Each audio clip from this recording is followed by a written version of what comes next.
Aim study സെന്ററിന്റെ പുതിയ ക്ലാസ്സിലേക്ക് സ്വാഗതം. നമ്മൾ ഇതിനോടൊപ്പം പറഞ്ഞു പോകേണ്ട ഒരു കാര്യമാണ് ഖരം, ദ്രാവകം, വാതകം എന്ന് പറയുമ്പോൾ ഖരപദാർത്ഥങ്ങളിൽ എന്ത് ചെയ്യുന്നു, അതിന്റെ പദാർത്ഥം എന്ന് പറയുന്ന കണികകൾ കൂടിച്ചേർന്നാണല്ലോ. അപ്പൊ ആ കണികകൾ എന്ന് പറയുന്നത് എന്താ, വളരെ അടുത്തടുത്തായിട്ടായിരിക്കും സ്ഥിതി ചെയ്യുന്നുണ്ടാവുക. കൂട്ടിമുട്ടി ഓരോ കണികകൾ തമ്മിൽ എന്ത് ചെയ്യുന്നു, കൂട്ടിമുട്ടൽ ഉണ്ടാവും.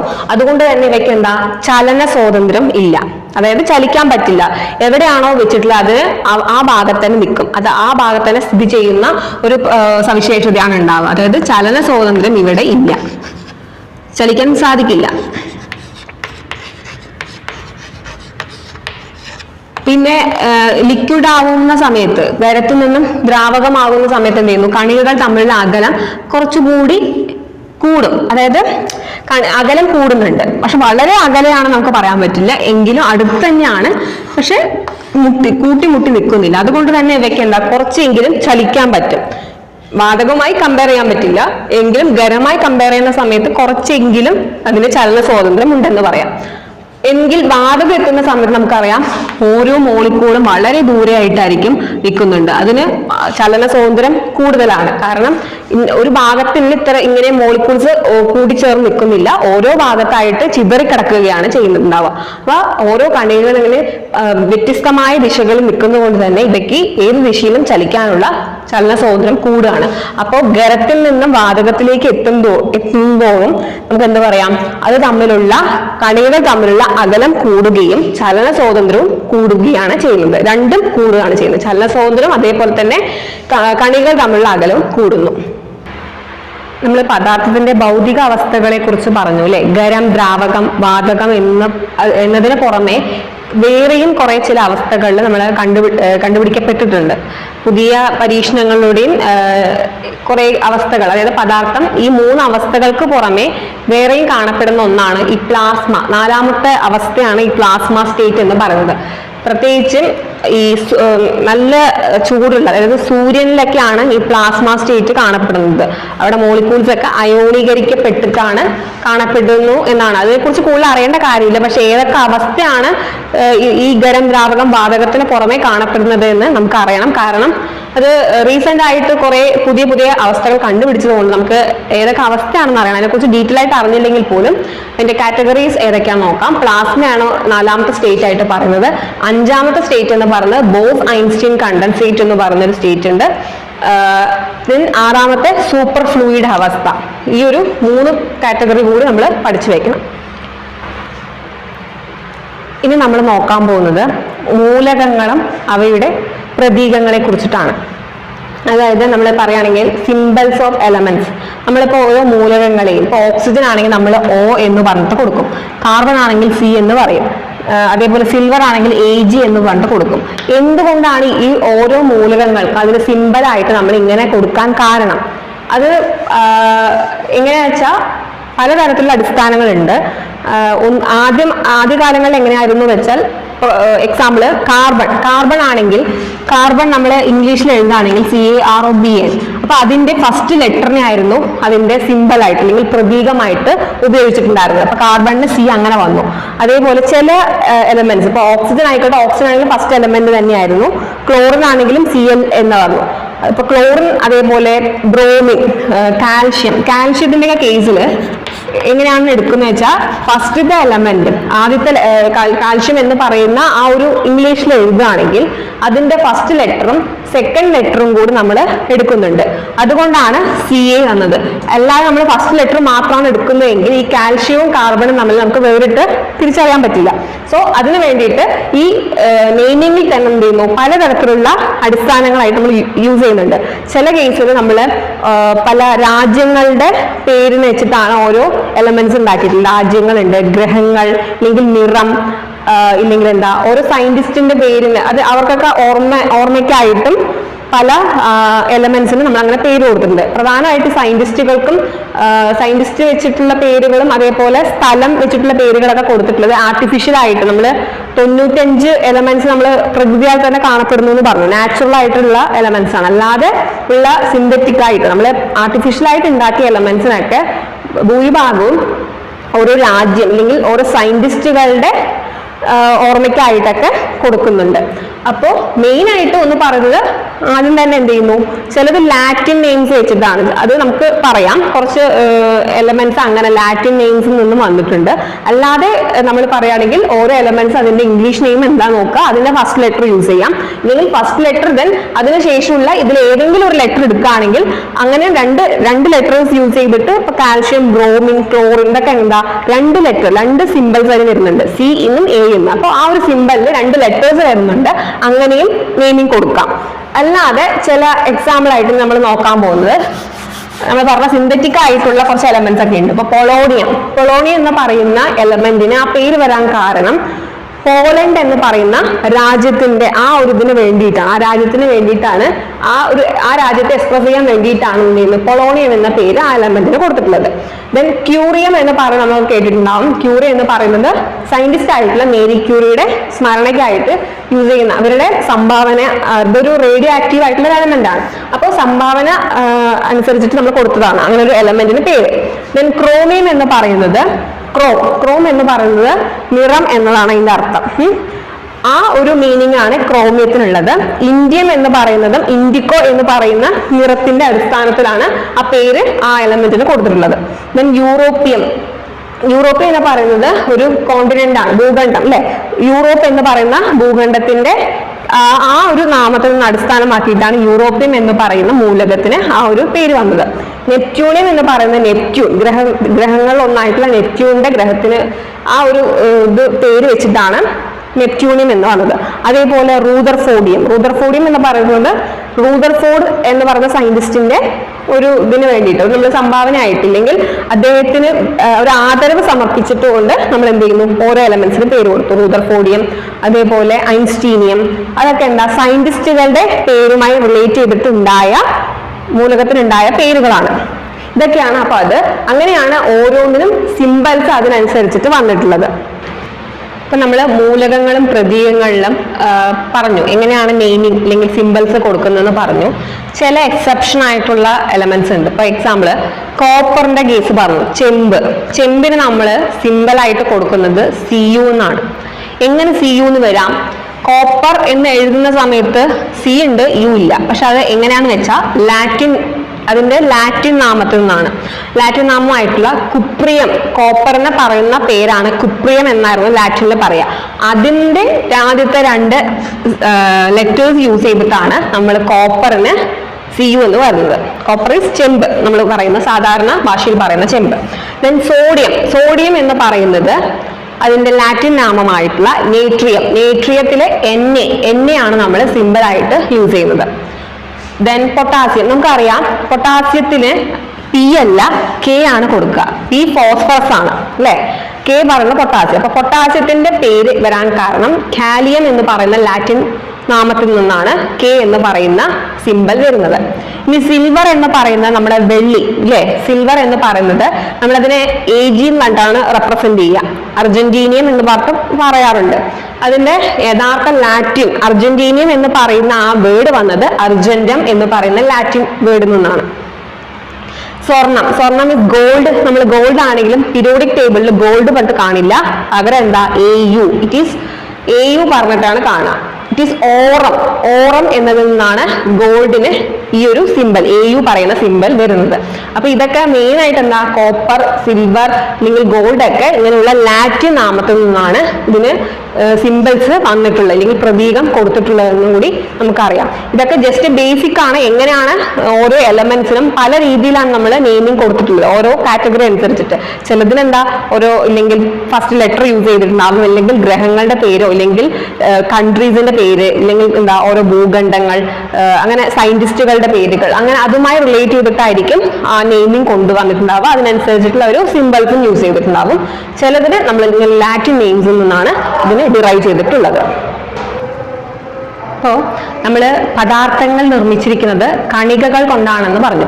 ഈ കണികകൾ എന്താ, ആറ്റങ്ങൾ ഇല്ലെങ്കിൽ തന്മാത്രകളെല്ലാം കൂടി ചേർന്ന് നിർമ്മിതമായതാണ്.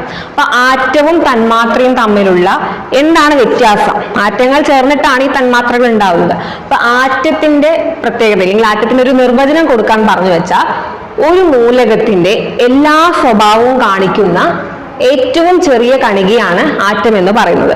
ഇപ്പൊ നമ്മളൊരു മൂലകം, എക്സാമ്പിൾ എന്താ, കാർബൺ എടുക്കാം, ഇല്ലെങ്കിൽ ഹൈഡ്രജൻ എടുക്കുകയാണെങ്കിൽ ഇതിന്റെ ആ ഒരു മൂലകത്തിന്റെ എല്ലാ സ്വഭാവം, എന്തൊക്കെ പ്രോപ്പർട്ടിയാണോ ഹൈഡ്രജൻ കാണിക്കുന്നത്, ഹൈഡ്രജൻ എന്ന് പറയുന്നത് കത്താൻ സഹായിക്കുന്ന അല്ലെ വാതകം എന്ന് പറയാം അല്ലെ. അപ്പൊ അങ്ങനെ എന്തൊക്കെ പ്രോപ്പർട്ടിയാണോ ഹൈഡ്രജൻ കാണിക്കുന്ന ആ പ്രോപ്പർട്ടീസ് എല്ലാം കാണിക്കുന്ന അതിന്റെ ഏറ്റവും ചെറിയ ഒരു പാർട്ട്, അതിനെയാണ്, ആ ഒരു കണികിനെയാണ് നമ്മൾ എന്ന് പറയുന്നത് ആറ്റം എന്ന് പറയുന്നത്. ആ ഒരു ചെറിയൊരു ആറ്റത്തിൽ തന്നെ എല്ലാ പ്രോപ്പർട്ടീസും, ആ എലമെന്റിന്റെ എല്ലാ പ്രോപ്പർട്ടീസും അതിൽ ഉണ്ടാകും. അതിന്റെ ഏറ്റവും ചെറിയ കണികിനെ നമ്മൾ പറയുന്നതാണ് ആറ്റം എന്ന് പറഞ്ഞു. എന്നാൽ തന്മാത്ര എന്ന് പറഞ്ഞു വെച്ചാൽ സ്വതന്ത്രമായിട്ടും സ്ഥിരമായും നിൽക്കാൻ കഴിയുന്ന ഏറ്റവും ചെറിയ കണികകളാണ് തന്മാത്രകൾ. ഫോർ എക്സാമ്പിൾ, ഇപ്പൊ നമ്മൾ ഹൈഡ്രജൻ പറഞ്ഞത് എന്താ, ഒരു ആറ്റമുള്ള ഹൈഡ്രജൻ ആണ്. നമുക്കത് സ്വതന്ത്രമായിട്ട് അതിനെ നിലനിൽക്കാൻ പറ്റില്ല, കാരണം അത് അൺസ്റ്റേബിൾ ആയിട്ടാണ്. ഒറ്റ ഹൈഡ്രജൻ ആറ്റം എന്നാൽ അൺസ്റ്റേബിൾ ആണ്. അതിന് സ്റ്റെബിലിറ്റി കിട്ടുന്നത് എങ്ങനെയാ, H2 എന്ന് പറയുന്ന ദ്വയാറ്റോമികമായിട്ടുള്ള അവസ്ഥയിൽ നിൽക്കുമ്പോഴാണ് അതിന് സ്റ്റേബിൾ ആയിട്ട് നിൽക്കാൻ പറ്റുന്നത്. അപ്പോ സ്വതന്ത്രമായിട്ടും സ്ഥിരമായും നിൽക്കാൻ കഴിയുന്ന ഏറ്റവും ചെറിയ കണങ്ങളാണ് തന്മാത്രകൾ എന്ന് പറയുന്നത്. അപ്പോൾ ഹൈഡ്രജൻ തന്മാത്രകൾ എന്ന് പറയുന്ന H2 എന്ന് പറയുന്നത് എന്താ, ഒരു തന്മാത്രയാണ്. അതേപോലെ ഓക്സിജൻ ആയിക്കോട്ടെ, ഇതൊക്കെ എന്താ, Cl2 അല്ലെ, ക്ലോറിൻ ഒക്കെ എങ്ങനെയാ നിൽക്കുക, രണ്ട് ആറ്റംസ് കൂടി ചേർന്നിട്ടായിരിക്കും അതിന് സ്റ്റേബിൾ ആയിട്ട് നിൽക്കാൻ പറ്റുള്ളൂ. ഇങ്ങനെയുള്ള ഇതിനെ തന്മാത്രകളെ നമ്മൾ പറയുന്നതാണ് എന്താ, തന്മാത്ര എന്നാണ് ഇതിന് പറയുക. അതായത് അതിന് സ്റ്റെബിലിറ്റി അക്യൂർ ചെയ്യുന്നത് എന്താ, രണ്ട് ആറ്റങ്ങൾ, ഒരേപോലുള്ള ആറ്റങ്ങൾ കൂടി ചേരുന്ന സമയത്താണ് അതിന് സ്റ്റേബിൾ ആയിട്ട് സ്വതന്ത്രമായിട്ടും അതിന് നിൽക്കാൻ സാധിക്കുന്നത്. അതാണ് ആറ്റവും തന്മാത്രയും തമ്മിലുള്ള ഡിഫറൻസ് എന്ന് പറയുന്നത്. ഇത് നമ്മുടെ ഈ ആറ്റത്തിൽ തന്നെ നമുക്ക് എന്താ പല രീതിയിൽ തരംതിരിച്ചിട്ടുണ്ട്. അതായത് നമ്മൾ കേട്ടിട്ടുണ്ടാവും ഏകാറ്റോമികം, ദ്വയാറ്റോമികം, ബഹു ആറ്റോമിക ആയിട്ടുള്ള കാര്യങ്ങൾ അല്ലെ. ഏകാറ്റോമികം എന്ന് പറയുന്നത് എന്താ, മോണോ ആറ്റോമിക് ആയിട്ടുള്ള അല്ലെങ്കിൽ ആറ്റംസ് ആണ് അല്ലെ. ഏകാറ്റോമികം എന്ന് പറയുന്നത് നമ്മൾ പറഞ്ഞേ ഉള്ളൂ. ഇപ്പോ എക്സാമ്പിൾ ആയിട്ട് കോപ്പർ ഒക്കെ ഒറ്റ ആറ്റമായിട്ട് നിൽക്കാം. ദെൻ അയൺ, ഇതൊക്കെ എന്താ ഒരു ആറ്റമേ അതിലുള്ളൂ. എന്നാൽ ദ്വയാറ്റോമികം എന്ന് പറഞ്ഞാൽ ഒന്നിൽ കൂടുതൽ പറഞ്ഞാൽ രണ്ട് വരെ, രണ്ട് ആറ്റങ്ങൾ കൂടി ചേർന്നുള്ളതാണ് ദ്വയാറ്റോമികം. ഇല്ലെങ്കിൽ അതിന് ഡയാറ്റോമിക് മോളിക്യൂൾസ് എന്ന് പറയും. ദ്വയാറ്റോമികം ആവുമ്പോൾ രണ്ട് ആറ്റങ്ങൾ കൂടി ചേരുമ്പോൾ എന്താവുന്നു, തന്മാത്രയായിട്ട് അത് മാറും അല്ലെ. അതിന് എക്സാമ്പിൾ ആണ് ഇപ്പൊ നമ്മൾ പറഞ്ഞ H2, O2, Cl2 എന്നൊക്കെ പറയുന്നത് എന്താ, രണ്ട് ആറ്റംസ് കൂടി ചേർന്നതാണ്. ദെൻ ഇനി ബഹു ആറ്റോമികം എന്ന് പറഞ്ഞാലോ, പോളി ആറ്റോമിക് എന്ന് പറയും. അതില് ഒന്നിലധികം ആറ്റംസ് ആയിരിക്കും കൂടിച്ചേരുക. ഒന്നിൽ കൂടുതൽ പറഞ്ഞാൽ രണ്ടിൽ തന്നെ അവസാനിക്കണമെന്നില്ല, രണ്ടിലധികം വേണമെങ്കിൽ ആകാം. എക്സാമ്പിൾ എന്താ, ബഹു ആറ്റോമികത്തില് നമുക്ക് P4 എന്ന് പറയാം. P4 ആൻഡ് S8, അതായത് സൾഫറിന്റെ 8 ആറ്റംസ് ചേർന്നിട്ട് അത് നിലനിൽക്കും. S8 പറഞ്ഞിട്ടുള്ള ഒരു പോളി ആറ്റോമിക് ഉണ്ട്. അതേപോലെ P4, ഫോസ്ഫറസിന്റെ 4 ആറ്റംസ് ചേർന്നിട്ടുള്ള P4 ഉണ്ട്. ഇതൊക്കെ എന്താ, ബഹു ആറ്റോമിക് അല്ലെങ്കിൽ പോളി ആറ്റോമിക് മോളിക്യൂൾസിന് എക്സാമ്പിൾ ആണ്. അപ്പോൾ ആറ്റം തന്നെ നമുക്ക് 3 തരത്തിൽ പറഞ്ഞു, ഏകാറ്റോമികം, ദ്വയാറ്റോമികം, ദെൻ പോളി ആറ്റോമിക്, അതായത് ബഹു ആറ്റോമികം എന്ന് പറയുന്നത്. അങ്ങനെ 3 തരത്തിൽ ഇതിനെ തരംതിരിക്കാം. അപ്പോൾ നമ്മൾ ആറ്റത്തിന്റെ ഘടനയാണ് ഇനി അടുത്ത് നോക്കാൻ പോകുന്നത്. ആറ്റത്തിന്റെ ഘടന എന്ന് പറയുമ്പോൾ ആറ്റം നമ്മൾ പറഞ്ഞു പദാർത്ഥങ്ങൾ നിർമ്മിച്ചിരിക്കുന്ന കണികകളാണ്. ഈ കണികകൾ എങ്ങനെയാണ് നിർമ്മിച്ചിട്ടുള്ളത്, ആറ്റം അല്ലെങ്കിൽ തന്മാത്രകളാൽ നിർമ്മിതമാണെന്ന് പറഞ്ഞു. പക്ഷെ ആറ്റത്തിന്റെ ഉള്ളിൽ എങ്ങനെയാണ്, ആറ്റത്തിന്റെ ഉള്ളിൽ എന്തൊക്കെയാണ് കാണപ്പെടുന്നതെന്ന് ശാസ്ത്രജ്ഞന്മാർ പല രീതിയിൽ കണ്ടുപിടിച്ചിട്ടുണ്ടായിരുന്നു അല്ലെ. അതിൽ നിന്നും ഉണ്ടായതാണ് നമ്മൾ പറഞ്ഞു ഇലക്ട്രോൺസ്, പ്രോട്ടോൺസ്, ന്യൂട്രോൺസ് എന്ന് പറയുന്ന പാർട്ടിക്കിൾസ്, അല്ലെങ്കിൽ അതിന്റെ എന്താ സബാറ്റോമിക് ആണ് അല്ലെ. സബാറ്റോമിക് പാർട്ടിക്കിൾസ് ആണ് നമുക്ക് കണ്ടുപിടിക്കപ്പെട്ടിട്ടുണ്ടായിരുന്നു. പല രീതിയിലുള്ള ഡിസ്ചാർജ് ട്യൂബ് പരീക്ഷണങ്ങളൊക്കെ കുറിച്ച് നമ്മൾ പണ്ട് പഠിച്ചിട്ടുണ്ടാവും. ഡിസ്ചാർജ് ട്യൂബ് പരീക്ഷണത്തിലൂടെയാണ് നെഗറ്റീവ് ചാർജുള്ള കാഥോഡ് റേസിനെ കുറിച്ചിട്ടൊക്കെ പഠനം ആക്കിയിട്ടുണ്ടായിരുന്നത്. ഡാൾട്ടന്റെ സിദ്ധാന്തങ്ങളെ കുറിച്ച് അതിനെക്കുറിച്ചിട്ടൊക്കെ ചെറിയ ഇത് നമ്മൾ നോക്കുന്നുണ്ട്. അപ്പോൾ അതായത് നെഗറ്റീവ് ചാർജ് ആയിട്ടുള്ള കാഥോഡ് റേസ് വരുന്നുണ്ട്. അപ്പൊ അതിനടിസ്ഥാനമായിട്ടുള്ള അതിന്റെ കാഥോഡ് റേസിന്റെ പ്രോപ്പർട്ടീസിനെ കുറിച്ച് നമ്മൾ സ്റ്റഡി ചെയ്തു. ദെൻ നമ്മൾ പ്രോട്ടോണിന് പോസിറ്റീവ് ചാർജ് ആയിട്ടുള്ള പ്രോട്ടോൺസിനെ കുറിച്ചിട്ട് റൂദർഫോർഡ് ആണ് കണ്ടുപിടിച്ചിട്ടുണ്ടായിരുന്നത്. ഓക്കെ, അപ്പോ നമ്മൾ ഇലക്ട്രോൺ, പ്രോട്ടോൺ, ന്യൂട്രോൺ എന്ന് പറയുന്ന ഈ സബാറ്റോമിക് ആയിട്ടുള്ള പാർട്ടിക്കിൾസിന്റെ പ്രോപ്പർട്ടീസ് എന്തൊക്കെയാണെന്നാണ് നമ്മൾ നോക്കുന്നത്. അപ്പോ ഇതിന് മെയിൻ ആയിട്ട് ചാർജ് പറയുകയാണെങ്കിൽ ഇലക്ട്രോണിന്റെ ചാർജ് എന്ന് പറയുന്നത് എന്താ? നെഗറ്റീവ് ചാർജ് ആണ്. നമുക്ക് അറിയാവുന്ന കാര്യം തന്നെയാണ്. ഇത് നെഗറ്റീവ് ചാർജ് ആണ്. നെഗറ്റീവ് ചാർജ് ആണ്. ഇതാണ് ഫസ്റ്റ് പോയിന്റ്. പ്രോട്ടോൺ ആണെങ്കിൽ അതിന് പോസിറ്റീവ് ചാർജ് ആണ്.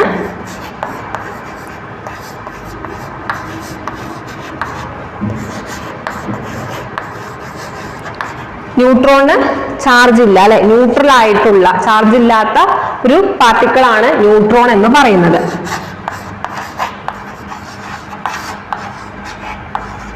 ഓക്കെ, അപ്പോ വേറൊരു പ്രോപ്പർട്ടി നോക്കുകയാണെങ്കിൽ ഇതിന്റെ മാസിനെ കുറിച്ചിട്ടാണ് നമ്മൾ കമ്പാരിസൺ. മാസും കറക്റ്റ് ആയിട്ടുള്ള ചാർജിനെ കുറിച്ചിട്ട് നമുക്ക് പറയുന്നുണ്ട്.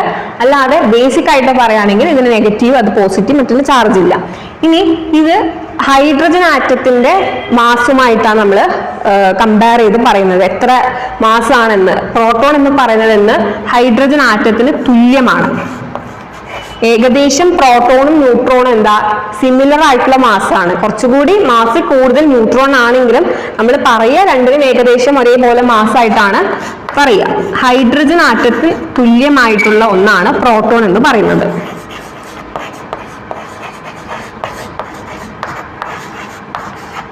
അതേപോലെ തന്നെ ന്യൂട്രോണിന്റെ ഭാഗത്ത് നമുക്ക് എന്ത് പറയാം? ഇതും ഹൈഡ്രജൻ ആറ്റത്തിന് തുല്യമാണെന്ന് പറയാം.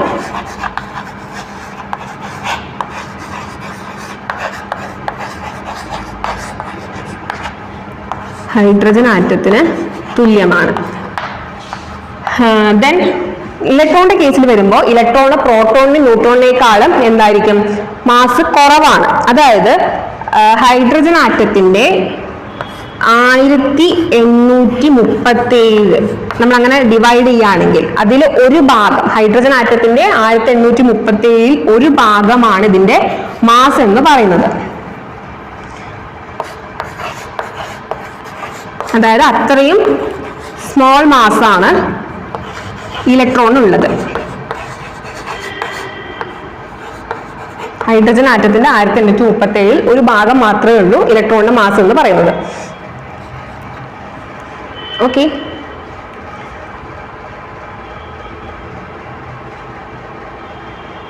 പിന്നെ നമുക്ക് നോക്കുകയാണെങ്കിൽ പല സ്റ്റഡീസിലൂടെ കണ്ടുപിടിച്ചിട്ടുണ്ടായിരുന്നു പ്രോട്ടോൺസും ന്യൂട്രോൺസും ഒക്യുപ്പൈ ചെയ്യുന്നത് ആറ്റത്തിന്റെ ന്യൂക്ലിയസിലാണ്. ആറ്റം തന്നെ നമുക്ക് എന്ത് പറയാം? അതിന്റെ സ്ട്രക്ചർ പറയുകയാണെങ്കിൽ എന്താ? ആറ്റത്തിന് രണ്ട് കമ്പോണൻസ് ആയിട്ടാണുള്ളത്. ഒന്ന് ആറ്റത്തിന്റെ ന്യൂക്ലിയസിലാണ് ആറ്റത്തിന്റെ പ്രോട്ടോൺസും ന്യൂട്രോൺസും ഒക്യുപ്പൈ ചെയ്തിട്ടുള്ളത്. പിന്നെ ഇങ്ങനെയുള്ള ഓർബിറ്റുകളെ കുറിച്ചിട്ടൊക്കെ പറയുന്നുണ്ട്. ഓർബിറ്റിലാണ് ഇലക്ട്രോൺസ് റിവോൾവ് ചെയ്യുന്നത് എന്നൊരു കൺസെപ്റ്റ് ഒക്കെയാണ് പിന്നീട് വന്നിട്ടുണ്ടായിരുന്നത് അല്ലെ. അപ്പൊ പ്രോട്ടോൺസും ന്യൂട്രോൺസും പി എന്ന് പറയുന്നത് പ്രോട്ടോൺസിനാണ്. പ്രോട്ടോണിനെ റെപ്രസെന്റ് ചെയ്യുക പി എന്നും ന്യൂട്രോൺസിന് നമ്മൾ എൻ എന്നും പറഞ്ഞു കൊടുത്തു. സ്മോൾ എൻ ആണ്, ഇത് സ്മോൾ പി ആണ്. ഇലക്ട്രോണിനെ സ്മോൾ ഇ ആയിട്ട് നമ്മൾ റെപ്രസെന്റ് ചെയ്യുകയാണെങ്കിൽ പ്രോട്ടോണും ന്യൂട്രോണും എന്ത് ചെയ്യുന്നു? ആറ്റത്തിന്റെ സെൻട്രലിലുള്ള ന്യൂക്ലിയസിലാണ് ഒക്യുപ്പൈ ചെയ്യുന്നത്. ദെൻ ഇലക്ട്രോൺസ് എന്ന് പറയുന്നത് ന്യൂക്ലിയസിന്റെ പുറത്താണ്.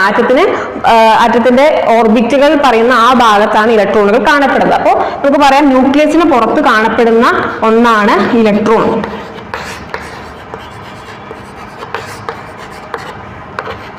ന്യൂക്ലിയസിന് പുറത്ത് കാണപ്പെടുന്നു. ഇതെന്താ? ന്യൂക്ലിയസിലാണ് കാണപ്പെടുന്നത്. പ്രോട്ടോൺസ് എന്ന് പറയുന്നത് ന്യൂക്ലിയസിലാണ് കാണപ്പെടുന്നത്.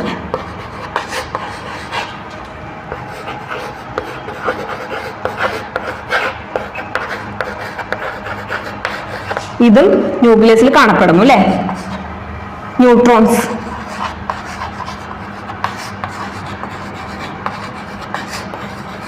ന്യൂക്ലിയസിൽ കാണപ്പെടുന്നു. അപ്പോൾ പ്രോട്ടോണും ന്യൂട്രോണിന്റെയും മാസ് കൂടി ചേർന്നിട്ടാണ് ന്യൂക്ലിയസിന്റെ മാസ്. ശരിക്കും പറഞ്ഞ ആറ്റത്തിന്റെ മാസ് മോസ്റ്റ്ലി കൂടുതൽ കോൺട്രിബ്യൂട്ട് ചെയ്യുന്നത് ആരൊക്കെയാ? പ്രോട്ടോൺസും ന്യൂട്രോൺസും ആണ്. ഇലക്ട്രോൺസിന്റെ കോൺട്രിബ്യൂഷൻ വളരെ കുറവാണ്. നമ്മളത് കമ്പാരിസൺ ആയിട്ട് പറയുകയാണെങ്കിൽ ഹൈഡ്രജൻ ആറ്റം വെച്ചിട്ടാണ് കമ്പയർ ചെയ്തത്. ആ ഹൈഡ്രജൻ ആറ്റത്തിന്റെ നമ്മൾ 1537 പാർട്സ് ആക്കുകയാണെങ്കിൽ അതിന്റെ ഒരു പാർട്ടിന്റെ വെയിറ്റ് ആണ് ഇലക്ട്രോൺസിനുള്ളൂ. അപ്പൊ അത്രയും സ്മോൾ മാസ് ആണ് ഇലക്ട്രോൺസിനുള്ളത്. സോ അതിന്റെ ആറ്റത്തിന്റെ മാസ് മോസ്റ്റ്ലി കോൺട്രിബ്യൂട്ട് ചെയ്യുക എന്ന് പറയുന്നത് പ്രോട്ടോണും ന്യൂട്രോണും ചേർന്നിട്ടുള്ള ന്യൂക്ലിയസ് ആണ്. അപ്പൊ നമ്മൾ ഇലക്ട്രോൺ, പ്രോട്ടോൺ, ന്യൂട്രോൺ എന്ന് പറഞ്ഞിട്ട് ആറ്റത്തിൽ തന്നെ സബാറ്റോമിക്സ് ഉണ്ടെന്ന് പറഞ്ഞു.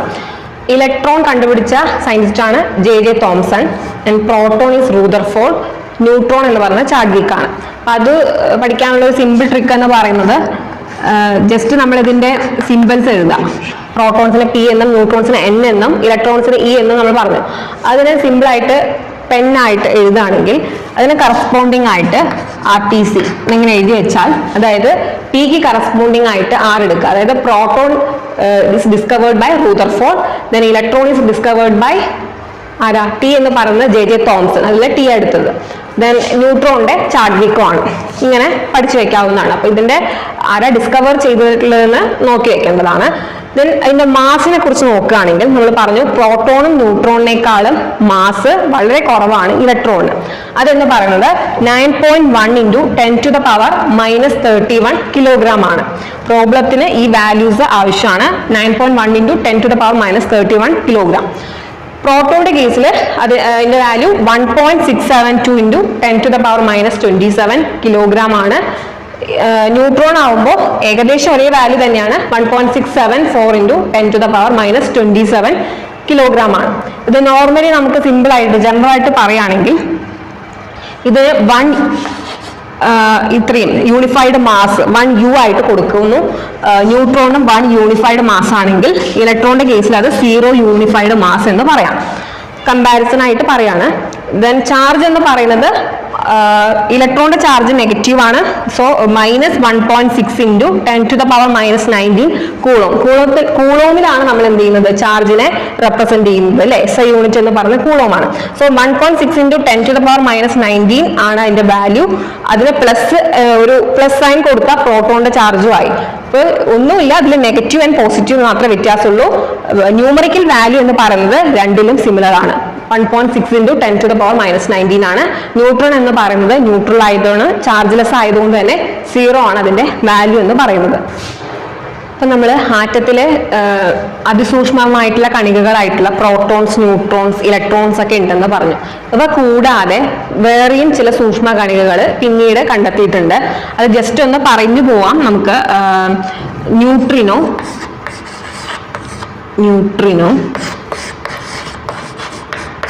ആന്റി ന്യൂട്രിനോ,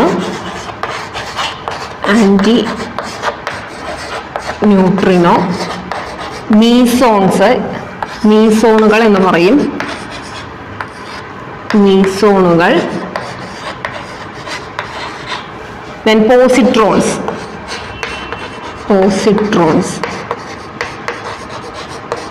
അപ്പം നമ്മൾ അതിസൂക്ഷ്മ കണികകൾ അല്ലെങ്കിൽ സബാറ്റോമിക് പാർട്ടിക്കിൾസ് ആയിട്ടുള്ള പ്രോട്ടോൺ, ന്യൂട്രോൺസ്, ഇലക്ട്രോൺസ് കൂടാതെ ആറ്റത്തിലെ വീണ്ടും നമ്മൾ സബ് ഡിവൈഡ് ചെയ്യുമ്പോൾ കാണപ്പെടാവുന്ന കുറച്ച് കണികകൾ വീണ്ടും കണ്ടെത്തിയിട്ടുണ്ട്. അതൊക്കെയാണ് മീസോണുകൾ, ന്യൂട്രിനോ, ആന്റി ന്യൂട്രിനോ, പോസിട്രോണുകൾ. ഇത് എന്താണെന്ന് ഡീറ്റെയിൽ ആയിട്ട് അറിയേണ്ട കാര്യമൊന്നുമില്ല. പക്ഷെ ഇത്രയും കണികകൾ കൂടി പിന്നീട് കണ്ടെത്തിയിട്ടുണ്ട്.